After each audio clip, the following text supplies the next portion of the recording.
Our next presenter is Ellie Miller. Quick disclaimer, anything that she says about her earlier coaching is no reflection on the coaching she received at the time, so I just want to make sure that's clear. So Ellie's on the Pony Club panel. She's also an EA coach, but importantly, she actually went into teaching because I love it so much. And she's competed at show jumping and eventing. Her family bred, or her mother has bred a lot of horses over the time. She went into neurodivergent children, offering opportunities for them to understand the way that they're unbiased, non-judgmental, It allows them to be socially, how would you describe that? Socially engaged. Socially really. engaged. Just an environment that they feel safe, they feel that they're heard, and they feel that they're getting the recognition for what they're going through, and also that they're wanting to learn and how they have the skills to be able to engage to learn.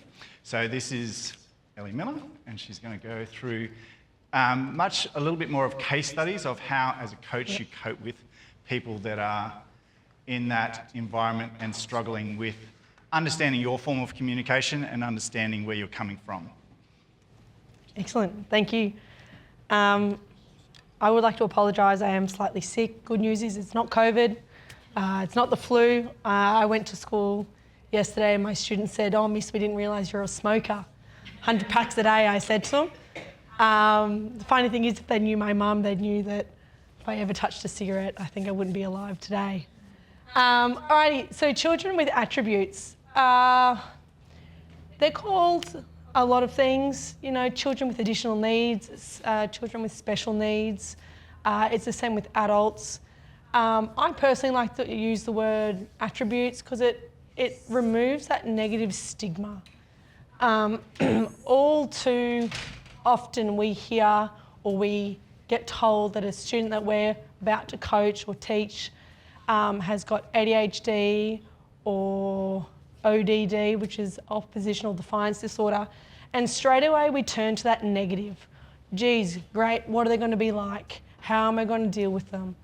And that's a big thing we have to move towards removing, and it's that negative understanding that just because they have that diagnosis does not mean they are defined by that diagnosis. If my computer...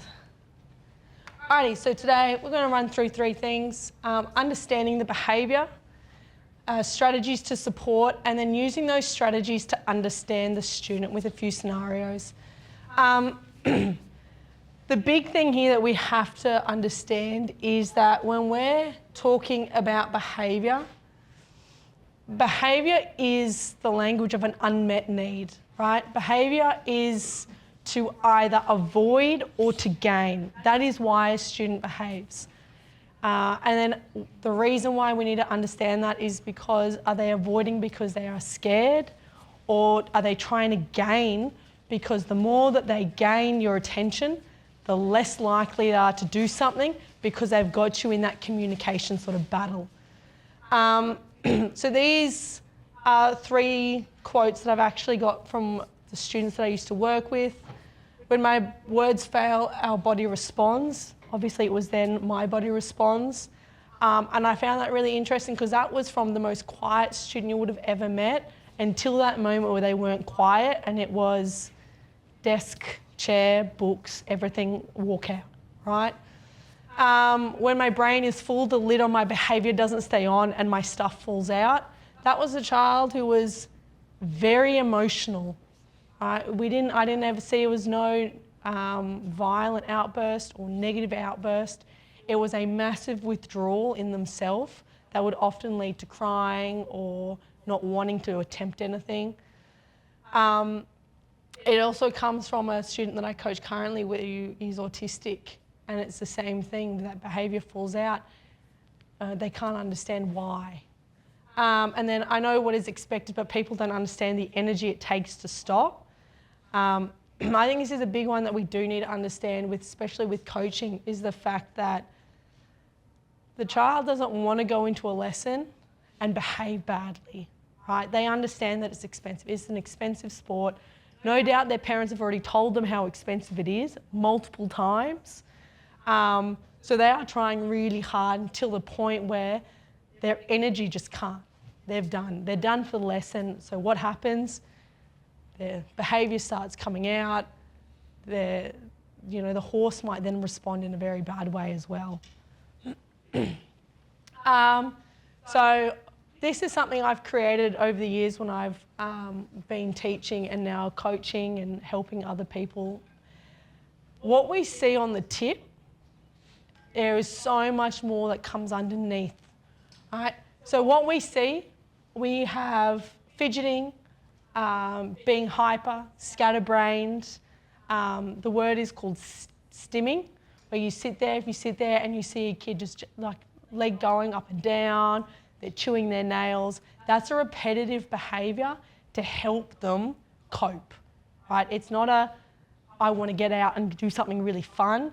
It's a, I need my behaviour, I'm containing it, but my body can't contain it. What's a movement I can do that's not going to be negative, right? The one that I love to see is the students taking their feet out of the stirrups and bouncing their legs, right? Stimming behaviour. They're looking for that movement. Plaiting their horse's mane whilst you sit there and chat, stimming behaviour. They're leaching that behaviour out so they can pay attention. And then what we don't see, difficulty switching between tasks. There are sleeping issues. All of these come into the effect of how much can they contain before they can't contain. Autism, same thing. A big one here is they want to do the right thing, and that really leads into that explosive behaviour at the end, because ADHD is very different. They just need that movement, whereas people with autism, they don't necessarily need the movement. They need that understanding. The big thing that drives people, that's underneath the iceberg is that disappointment. If you've got coaching a student who is autistic, their biggest thing is they do not want to disappoint you as a coach. So they will try even harder to contain when, it's what I call a full bucket. Everything that's happened underneath the surface has filled a bucket that can contain their behaviour until something changes and they can't contain that anymore. What we can see, uncontrollable communication. I was giving a lesson the other day and the student that I was coaching couldn't stop talking about the tooth that he had removed 4 days ago. And it was constant. And I had got a message from the mum later going, he just was not stopped talking. Like, what was the issue there? And I said, there was no issue. He needed that communication to help him do his job, which was to ride and do the lesson. Did he do everything well? Absolutely. Because I never once told him that he couldn't talk to me about the tooth that he had removed 4 days ago. That still wasn't healed. That still had a little bit of blood in his mouth every time he spoke to me.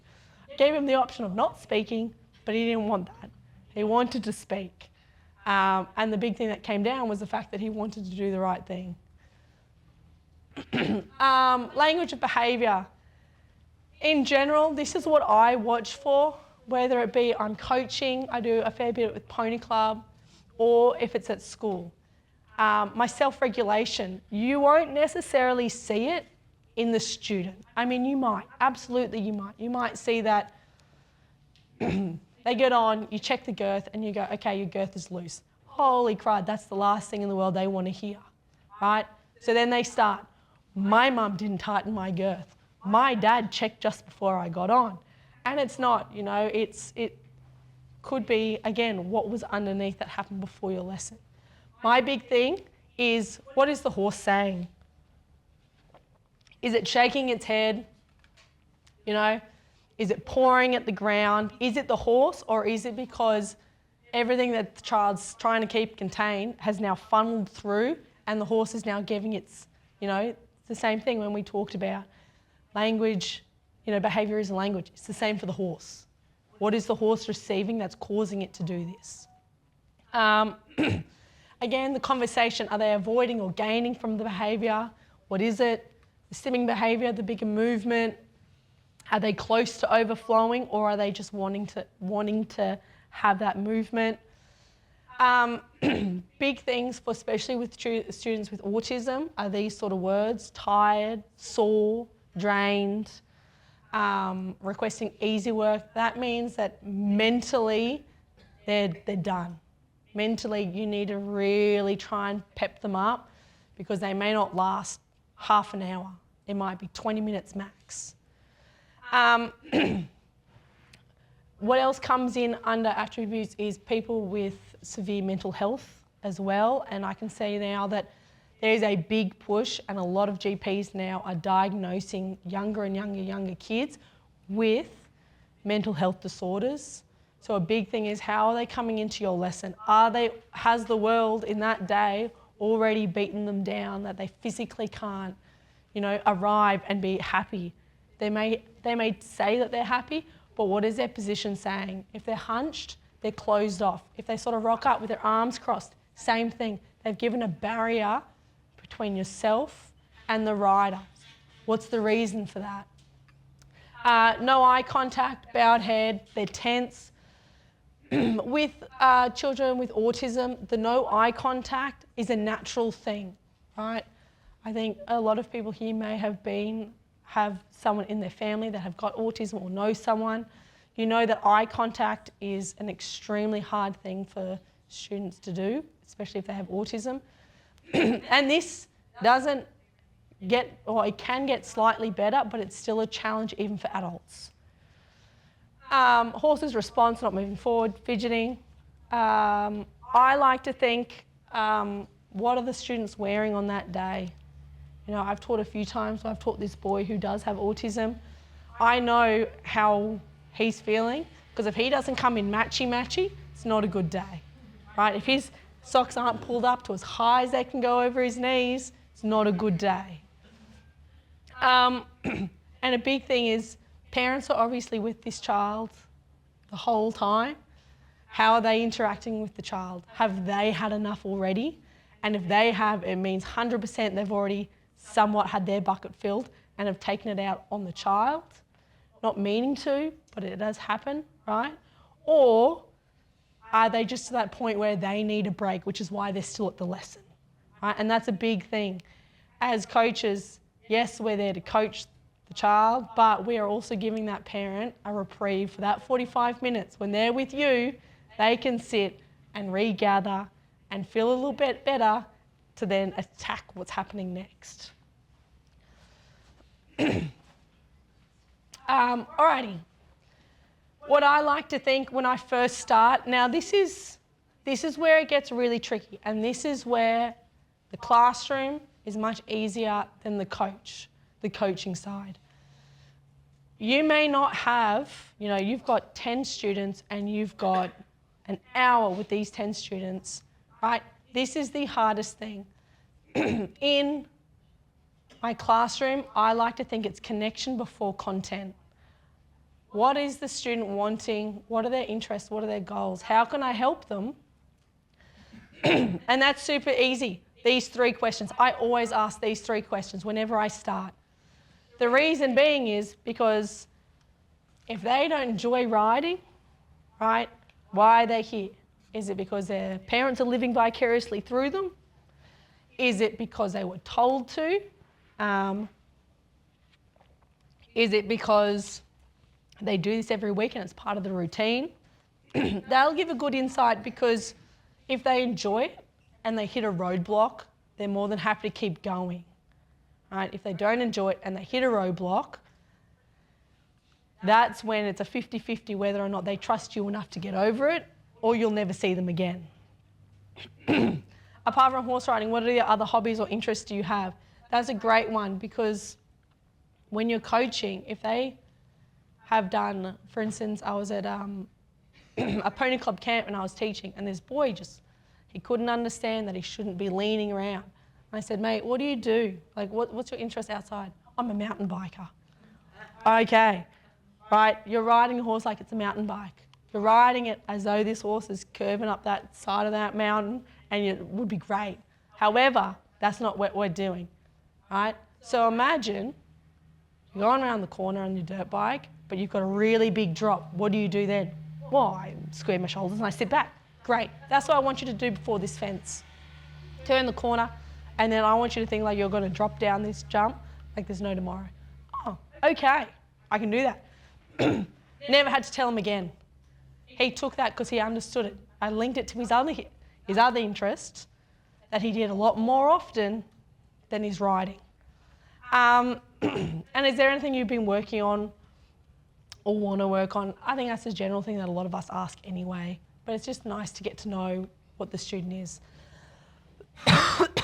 Now, even if you've got 10 people, this should literally take, with gear check, I just do it with my gear check. Right? I don't ask them to say it out in front of everyone else because some of them really dislike their hobbies that they do, but they love it. Some of them really enjoy riding, but the boys won't want to say it in front of the girls because they've got to look cool.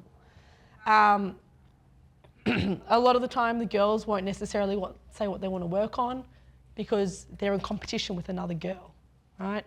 So they're going to tell you very happily by yourself, maybe not in front of the whole group.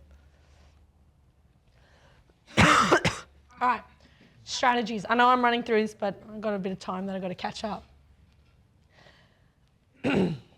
Again, there's just those things to think about when you're talking about the strategies.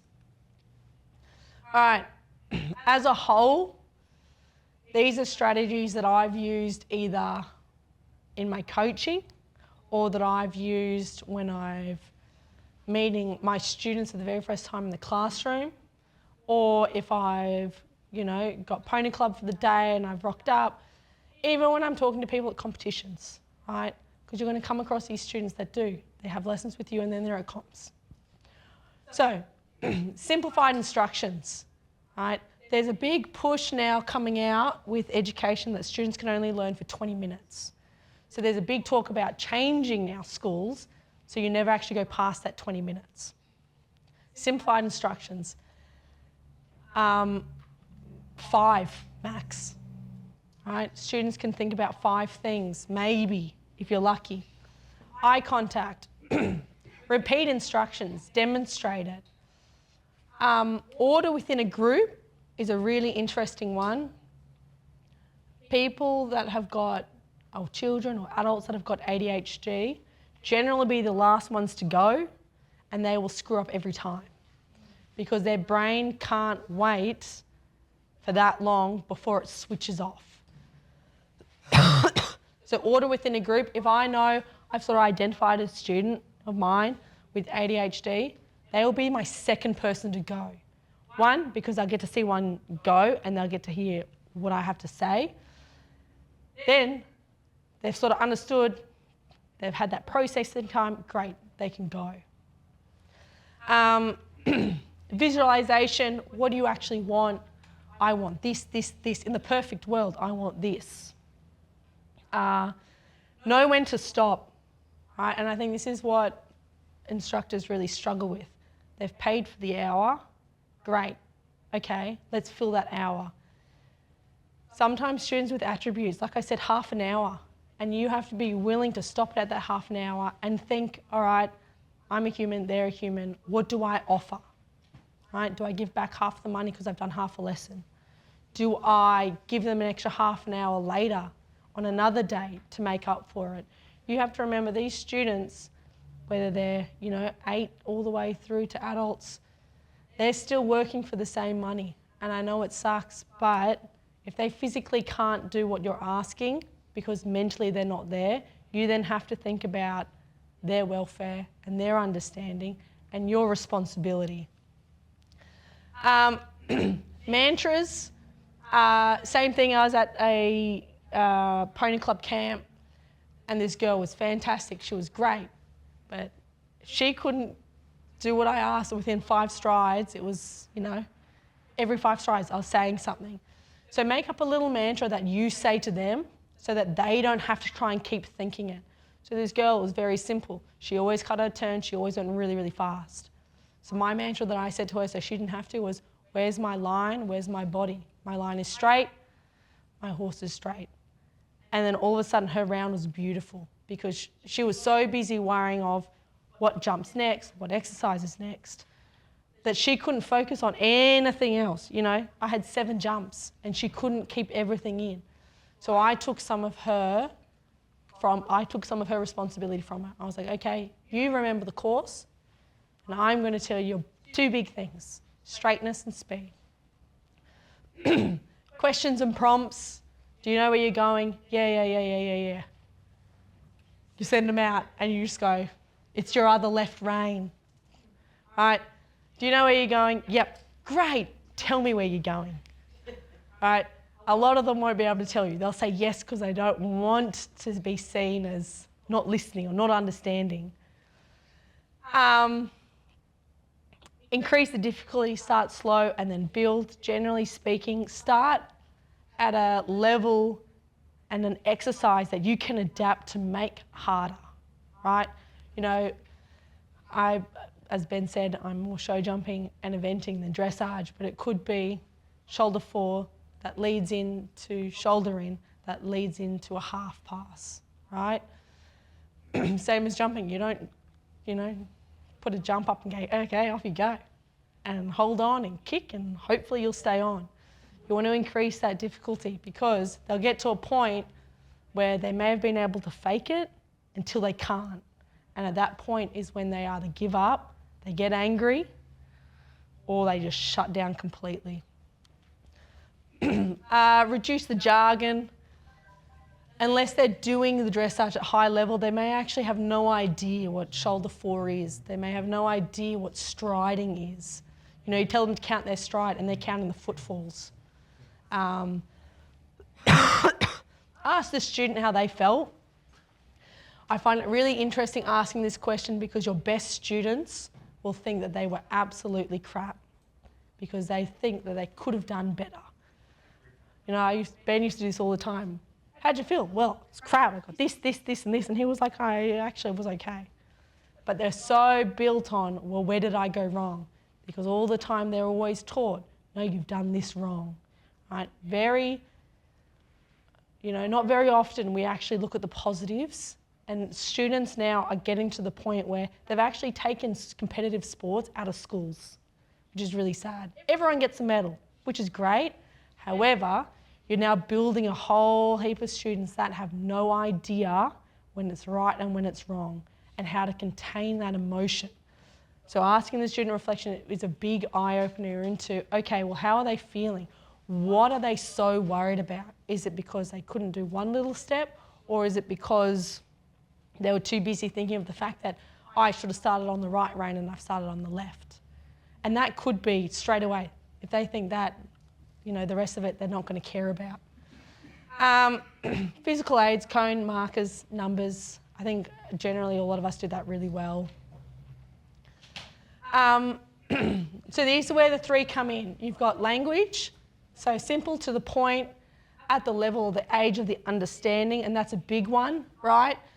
The level of understanding and the age can be 2 very different things. You might have someone who's, 10 years old, but their level of understanding is phenomenal when it comes to riding because they're part of a riding family, right? So they understand it. What are the students' goals? What are their interests? A lot of the time now it's to stay on, to have fun, which is great. We don't want to lose that. We've got modify and accommodate. These are 2 very different aspects. So modification refers to changing what is the end goal, right? Whereas accommodating is how can we change it to get them there. And it's really important when you're teaching students with, coaching students with attributes that you understand the difference there. Because if you give them the end goal is different, right, but they can still achieve it, all you're doing is belittling them. And this is where coaching children with attributes is really hard. Because a lot of the time we change it because we don't think they can, whereas they can. What we have to do is change how we're saying it. Alrighty, so we're going to run through these and I'm going to put up a little scenario, And I want you to think, where was the first sign and how would we change? So we've got emotional and behavioural disorders. Now, co-occurring conditions are a big thing. Some students who've got autism will also have emotional and behavioural disorders. Not all the time, but they can. So, the signs: impulsive or short attention span, blaming the horse, blaming others. That's where that, well, my mum or dad checked my girth, it's their fault. Well, no, it's not. They just can't register that emotional scale on them, so they're going to put it onto someone else. Withdrawal, they need that repetition. They're compulsed by that repetition, right? I can't do this unless I've, done 2 circles to warm up and then I start. A disrespect for authority. This doesn't come in often because students generally want to be in your lesson. However, if they've then done an exercise and they think they're good and you say, hang on, you could have done better, that's when that disrespect comes in. But I've done exactly what you asked. Yes, but it could have done better. But that wasn't the question. The question is, what do you think? And I think I did a pretty good job. So, and then you've got difficulty transferring skills. And that's when I was talking about that scale of increasing the difficulty. They may be able to do shoulder 4, they may be able to do shoulder in, but they may not be able to then change that leg and that aid to then ask for the half pass. And that's when you're going to get the other flow-on effect. So within the lesson, this is what I normally, you're going to start looking at, is perfection. They're quick to react.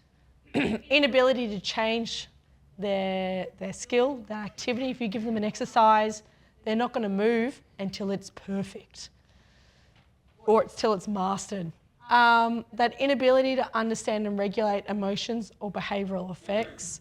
We see this by the student kicking when it doesn't need to, or smacking when it doesn't need to, or pulling the horse's mouth when it doesn't need to. Do they mean it? A lot of the time they are riding on that emotional bandwagon and they actually can't stop. So this is where they go to. And then that defiance of, no, I tried, I did it, And they've got that limited self-regulation, which is what leads to this one as well. Alrighty. So all the scenarios I've brought up are the ones that students that I've dealt with. So during a lesson, Ellie is attempting to do an exercise and has successfully completed it a few times. You change the exercise slightly and Ella finds it difficult, a little challenging, so you go back to the original exercise. She attempts it once and the horse doesn't quite respond, so she gets frustrated and pulls the horse in the mouth violently while also smacking it with the whip. I think we can all agree that we have seen this, whether it be at a competition, which is sad, or at a training day, or just watching them ride if you have an agistment place. So, what's the first sign here that we could have a student that's got additional needs or attributes? Yep. Yep. Reason for that is she's either practiced at home because you've told her what she's doing next, and that's great, and you throw a spanner in the works. I've changed it slightly. Another big thing is she's mastered it, right? She's mastered it. She feels great. And all of a sudden, she comes back to something she's mastered and she can't do it, right? So in her mind, she's failed. She hasn't failed. All of a sudden, the horse has failed, right? And that's when we get to that understanding that she doesn't, she may not necessarily understand what the horse is doing wrong because she can't emotionally connect that way. Which if you've got a student that has got autism, they physically can't understand why their horse is reacting. But why? I could do it the first time. My horse did it the first time. Why can't it do it this time? Maybe you're not sitting, something might have changed. You're a little bit stressed. But it's not me. My horse can't do it. I know I can do it, right? So blame straight away. Where would you go from here? What would be the next step here? I would go to a more simple exercise and back. Yep. What if she goes, I'm tired? I don't want to do any more. Go for a walk and then go do something really fun and completely different. Yeah. Change the topic. Get them out. Have them go for a walk. Have their mind, because they're not great at, well, they find it difficult to transfer that skill, completely change the skill. Can you walk outside this arena? And a lot of the time that arena is their really safe space. As soon as you get them out of there, their brain's already hardwired to their next, well, what's going to be hard. All right, the big thing here is have that conversation, because you need to go down the rabbit hole with them. Why have you gotten angry? All right, well, you did it before. Okay, you've proved to me you can do it. That's great. Maybe we haven't mastered it. Now, generally, if your student can't come back from here, own it. I'm really sorry. I actually pushed you too far. This is my fault. This is my problem, not yours. Now, it's not the end all. We don't always want to say that. However, there are some students that you will have to say, especially if they want to blame someone, because otherwise they're going to keep taking it out on the horse. Whereas if they see you as a person, they're going to actually understand, oh, okay, it's not me, it's not my horse. Okay, I can breathe, I can start again, right? They're not going to lose trust in you. They're not going to see you as less. They're going to see you as human, and the fact that you care and you own your mistakes, so they can start owning their mistakes.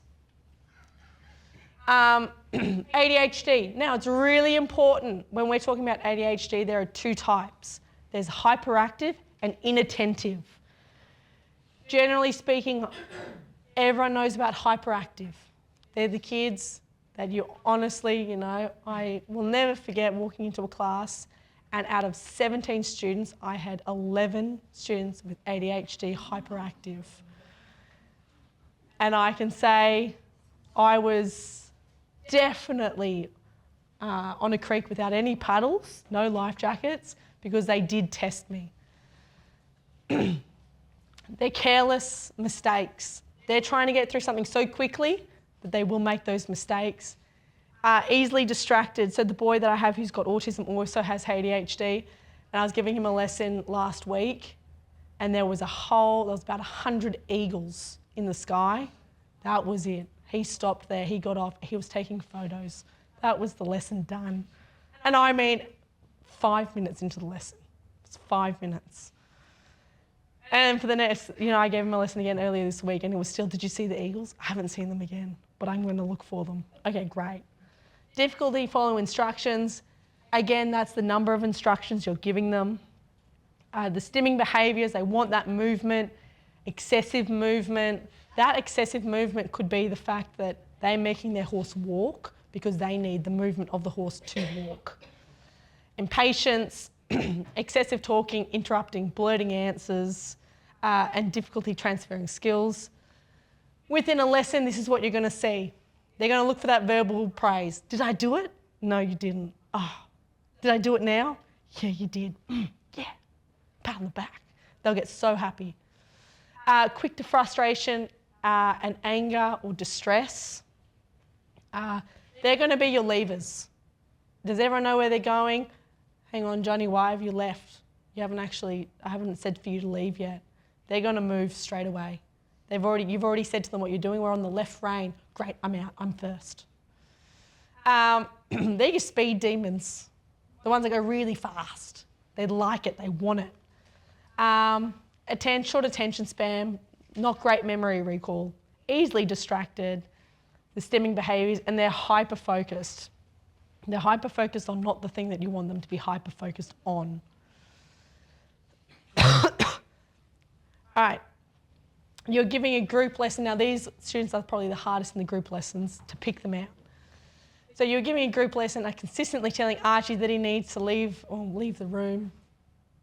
Leave room between him and the horse in front. You call the group in to discuss an exercise. You give all the instructions to the whole group. Whole group gets it. Archie's the final person to go in the exercise and goes wrong. You were telling him the exercise just before you leave. He goes to move away and he says he remembers it. He goes to do the exercise again, but he gets lost the second time. All right, where's the very first thing we should have noticed that he wasn't quite listening to us? Constantly telling him the same thing. Constantly telling him the same thing? Yep. What else? Is that the end? He's at the end. Yep, he's put himself there. The big thing here, and this is when it's the easiest to take note for students with ADHD, is why has he not got the room between him and the person in front? Yes, he's a speed demon, but why else? You know, we always bring the students in, we give them the gear check, and then we send them out with telling them what to do. You will see this a lot. He will be so close to the person in front because he was not paying attention to you at all because there was something more interesting 20, 30, 40, 50 metres away, 100 metres away. So he's riding that horse in front because he's going to get lost because he has no idea where he's going. So he has to be fast to make up the room because the person in front's going to tell him what to do. If they slow down, I've got to slow down. If they do this jump, I've got to do this jump. If they're doing this exercise, I'm going to give it a go. I'm probably not going to have any idea what to do. All right? So that's a big one. Right? Same thing. You know, where would you go from here? You'd put him first or second. Generally speaking, they need one rider, so you'd put them second. I normally say, you know, when I first go is, I'm going to help the first person and the second person. Everyone after that, you should know where you're going. If you don't, you're going to have a little sit out until you can tell me where you've gone wrong. And they're going to be great. They 100% know where they go wrong. Oh, I wasn't listening. Okay, what do we need to do next time? I need to listen. Okay, great. He understood. You go to do it again and he gets it all wrong again because he's too busy. He's gone again. Now, your inattentive ADHD, they're going to be the student that sits there staring dead in your eyes and you think, yeah, they're paying attention. Great. Inattentive is the opposite. They don't need movement. They will just sit there and smile and pretend everything's great and they have not listened to a word you've said because they're too busy thinking of, is my horse standing square? Oh, look, there's a bit of dirt on the neck, right? They've already gone into their head. They're zoning out, absolutely. You actually treat them the exact same, right? The only difference is I actually if I know that they're ADHD or I've sort of picked up, I actually let them walk when I'm giving instruction because the walking is going to mitigate the fact that they're looking out because they have to walk the pattern that I've given them. So they're paying attention to a pattern so that they can pay attention to me.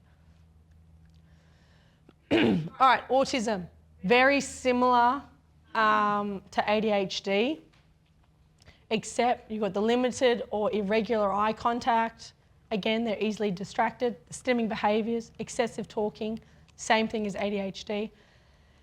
This is the two big difference. They are very honest, they are very direct, and they can be extremely blunt.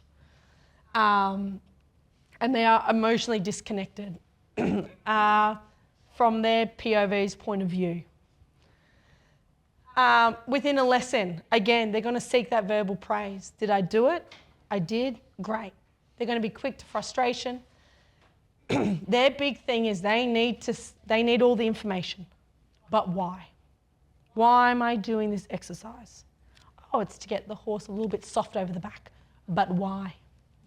Oh, because soft over the back means the horse is working through correctly. But why? Why do I care? What feeling am I looking for?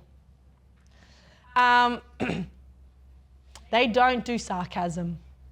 If you give them sarcasm, I'll never forget, I was doing one of my first pony club groups and I said, wouldn't it be funny if someone jumped this jump backwards because they didn't listen to me?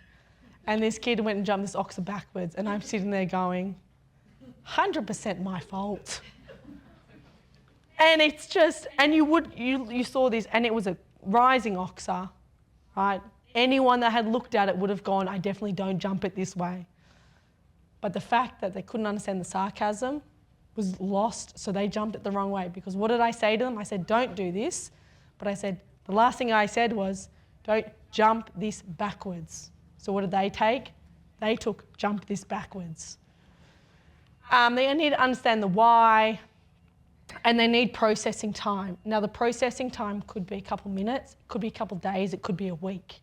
If they've had a bad lesson and then you're giving them again the next lesson, then a week later, they will remember what they felt and amplify it. I was scared that last time because I jumped it bigger. I don't want to jump anything today because I'm scared. But hang on, you jumped 80, 90 centimetres last week. I don't care, I'm scared. Why? Because it took them that long to actually process what they were thinking and feeling. All right, you've completed the warm-up and beginning a new exercise. After attempting to complete the exercise and not being able to succeed, well, it's not meant to be the J. J doesn't make eye contact and says, I'm tired, how long left? You ask him to attempt the exercise again and he responds, it's too hard. All right, where's the first thing we should have realised that he was struggling? To pull up earlier. Yeah, should have pulled them up earlier. Why am I keep doing the same thing over and over if he has no idea how to do it successfully, right? All I've done is tell him, you can't do this. And I've told him multiple times. What else? Eye contact. Yep, eye contact.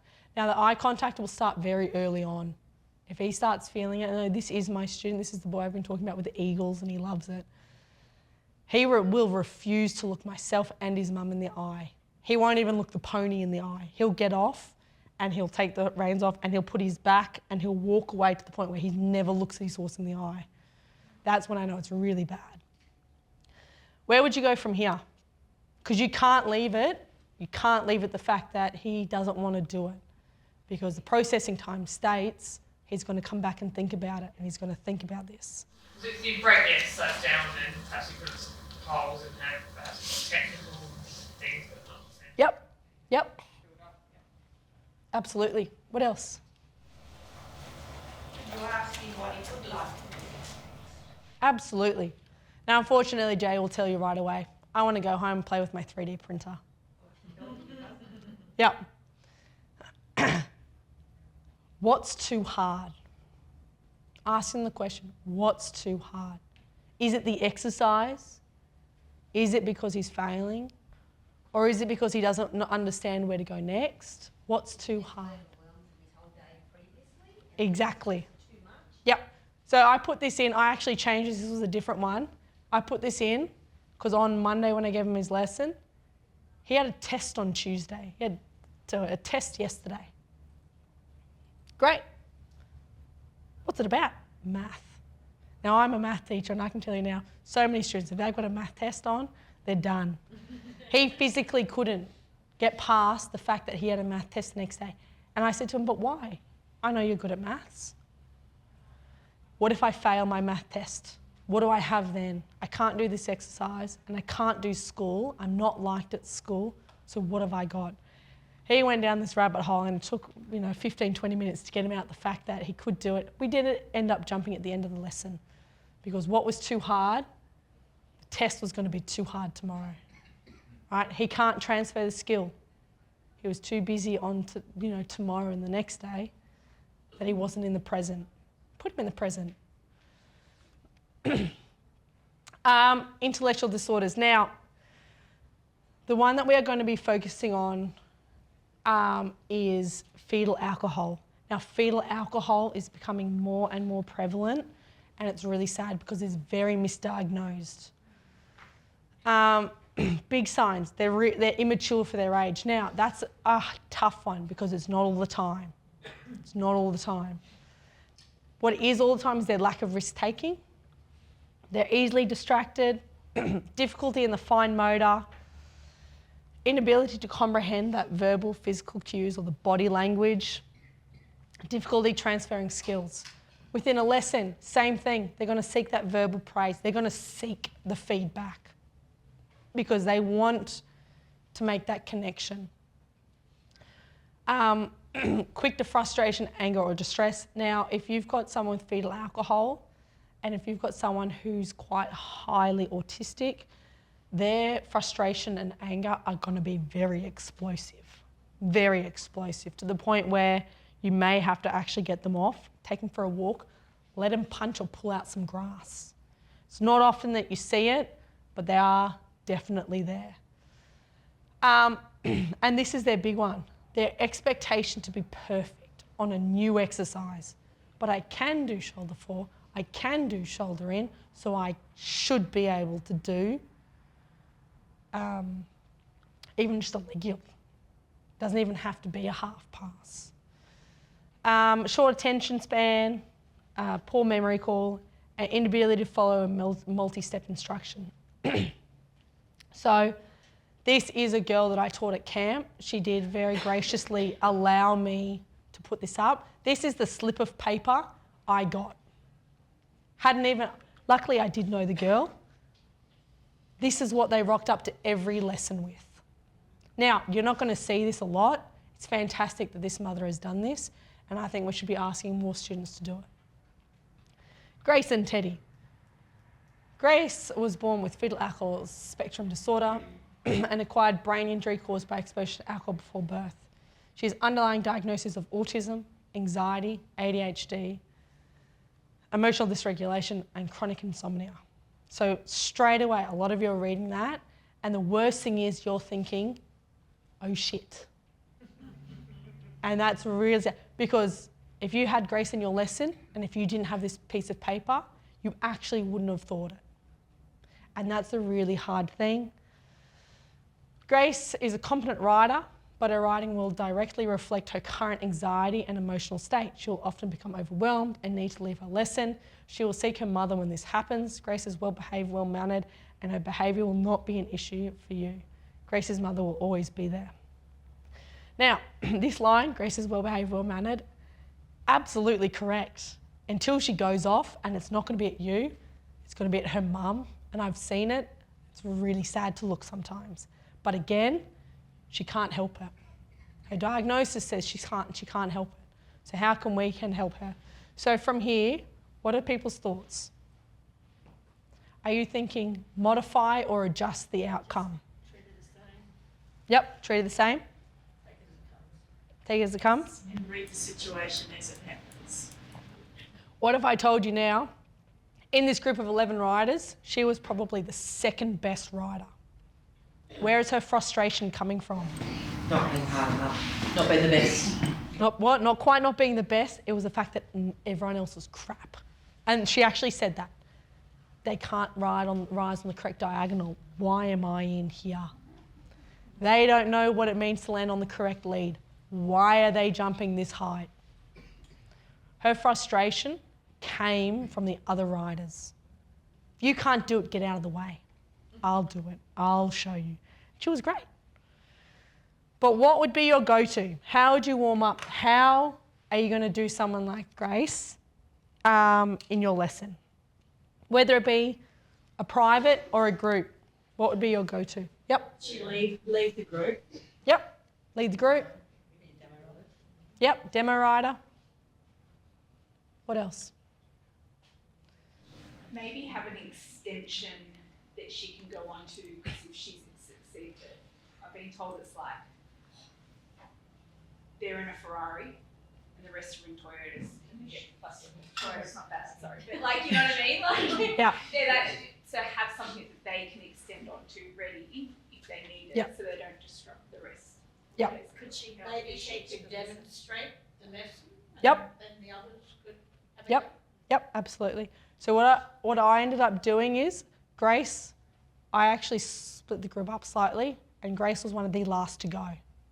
She wasn't my demo rider because she got frustrated. I did try it. Day one, it was 5-day. Day one, she was my demo rider, and it got worse. I've shown them what to do. Why can't they do it? It's not that hard. It's not that hard for you. So I put her at the end, and she was like, I could ride better than them. I'm going to do this so well. Great, you can show everyone at the end. And I did. I made it tough for her at the end. You know, I didn't modify the goal. The goal was the exact same. Did she jump a bit higher than the rest? Absolutely. Right? The goal stayed the same. You've got to treat all your students the exact same. The only thing you're changing is the language and how you might structure your lesson. I will admit, Teddy was also a great pony. But yeah, that was probably, when I read this, luckily I had known Grace before, but she gave this to a few instructors and so many treated her like a baby. And they spoke to her in such a derogatory tone that she left nearly every lesson because she couldn't cope, because she was not going to be identified as that ill-mannered, poor-behaved child. All right, I will leave it there. Your big thing is, so lessons provide a route for our students, right? You have to be Siri and you have to know that there is definitely more than one route to get to your goal. It could be the four-wheel drive track that no one's ever gone and you're bush bashing through, because some of the days we definitely are. The biggest thing about working with students with attributes is we are all going to fail, right? How we can do is take what we've learnt and go, because no two students are going to be the same, no two horses are the same, so you're going to take what you get, but start building up a repertoire of what can I do to change? What can I use for next time if I've got a student very similar to this? Because as you saw with all the ones that I've shown you today, a lot of them actually had very similar things going on, whether it's signs or their needs and their strategies. But yeah, same, just again, it's all about trying new things. Yep. Just one of the scenarios where the student got frustrated and pulled the horse and you take the blame for it. I understand that, but in that situation, can you explain to them that it's not okay to do that? Absolutely, absolutely. And I've actually found them getting them off and holding their rein and pulling it, take their gloves off and pull the rein and go, I didn't even pull half as hard as you. Because they won't understand that connection. They've pulled it because they're frustrated. They actually haven't associated their anger with a horse's pain. So absolutely. The only reason you're taking the blame is to give them that reprieve of, I shouldn't be angry, I should be listening. There has been a couple times, especially with Jay, that I've gone, absolutely not. Nah, hop off, you're done for the day. How dare you treat your horse like that? Because they do have to learn, right? We don't give them that half measure. They still get treated the same. And if someone else did it, treat them the same. Yep. The only thing is the language, and you might actually, again, show them it.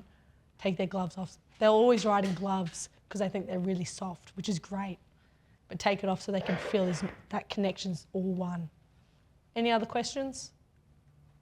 No? Awesome. Thanks, guys. Oh, yep. When I was reading the very first slide, and I was reading it, I was thinking about actually horses, not person, and it really made so much sense to me as well about how the horse reflects that behaviour as well in the first 4 months that you wrote. I always quite like to think that, you know, a lot of us here ride, and a lot of us ride multiple horses. The communications you have with each horse is very different. How I ride my good one and my breaker, very different. And if I get on my young one and they're starting to really freak out, and as Ben can attest, my mum definitely does breed things that are quite explosive sometimes. If I'm not in a good mood, they tell me straight away. And it's, I'm just going to walk and get off because I value my life. But where is it coming from? It's not coming from them. It's because I'm sitting on them with a full day. But yeah, it's very similar. Yep. So what I found teaching over many years, certainly some children with attributes, is some of the school ponies are really good for them. Yes. Because they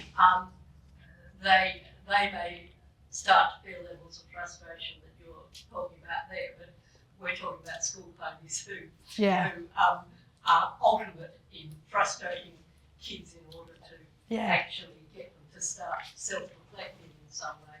Yeah. And so I actually had a mother once who was riding whose primary school boy was riding a child, a pony who was very frustrating, but he was very, very, very safe and good. And this woman said to me, "You're really good with him because you're not frightened about the child." he just couldn't actually take out his frustrations on this pony because the pony was Yeah. happening every If time. you've got a student with attributes and they find that one pony, they are phenomenal. It really sucks though when you see that they are so overhorsed because there's nothing much that you can do except tell the parent that. But as I say, at this point, really, really quiet animal, Yeah. but just not one that was going to flinch at any form of Yeah. frustration. Yeah, some horses are fantastic for them. Awesome. Thanks, guys. Thanks, Ellie, for doing that wonderful presentation. We're going to break for lunch now really quickly.